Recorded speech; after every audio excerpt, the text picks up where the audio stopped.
बचपन से ही बड़े भाई ने हम सबको पाल के बड़ा किया है, बहुत दुख होता है। भाई मेरे लिए लड़का ढूंढ रहे हो क्या? अगर मैं चली गई तो आपको कौन देखेगा? तेरी शादी होगी, बच्चे होंगे, तू बहुत खुश रहेगी, तो ही हमारा एक परिवार बनेगा। तेरी जमीयत को ये कारवां चल रहा। लोकांसाठी ती घराबाहेर पडून काम करते, पण आपल्याला माहितीये ती घराला सोबत घेऊन नोकरी करत असते।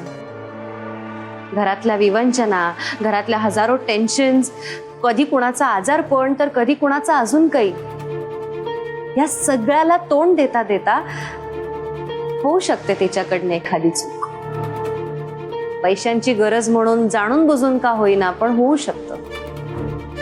पण चुकतो तो माणूस असेल तर जो आपली चूक सुधारतो त्याला देव माणूस म्हणतात। कळतंय ना तुम्हाला मला काय म्हणायचंय ते?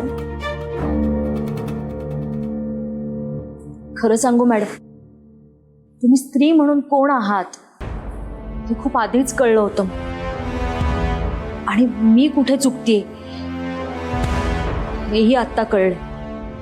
त्यामुळे मी याआधी तुमच्याशी जे काही वागले त्याबद्दल मला स्वतःचीच लाज वाटते। शक्य झालंच तर प्लीज मला माफ करा। नाही, तुम्ही माफी मागून मी तुम्हाला माफ करणारी कोणीही नाहीये। शक्य झालं स्वतःला माफ करा, तुम्हाला त्रास कमी होईल। मी तुम्हाला जो काही त्रास दिलाय त्यापुढे मला वाटणारा त्रास काहीच नाही। मॅडम मला सांगा ना, मी आता तुमच्यासाठी काय करू? माझ्यासाठी काहीच करू नका, फक्त स्वतःतल्या स्त्रीत्वाची जाणीव ठेवून काही करता आलं तर बघा।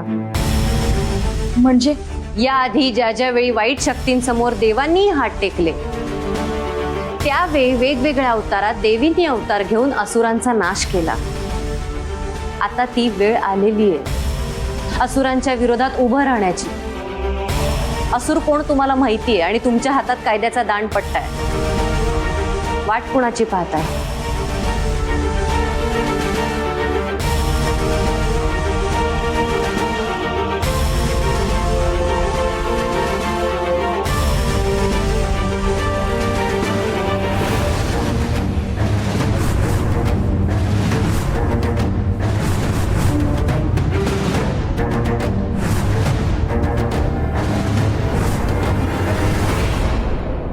हॅलो मिस्टर रावसाहेब, ओळखलत का मला?